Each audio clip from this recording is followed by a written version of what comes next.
Hey everybody, this is a quick video to help you out in case you have a Kenmore washing machine and it's giving you an FL error and you're wondering what this error is and what you need to do to get rid of it.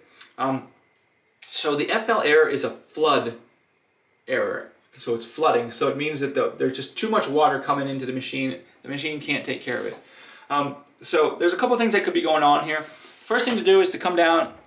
Depending on your model, it'll be a little different. Come down to your drain pump, open this up. You'll be able to see the spinning mechanisms and make sure that there's nothing preventing it from spinning. I forgot to say one thing. Before you do that, come in here and turn the water off, because whenever you get one of these flooding errors on any appliance, first thing to do, turn the water off, because you can end up flooding not just your machine but your whole house, depending on what's going on, if the water's coming out. So make sure that there's nothing preventing your drain pump from spinning properly. And then the next thing to do, that it probably is on your washing machine, is that the intake valve that's on the back of the machine is fried and going to need to be replaced. But you'll probably need a technician to do that.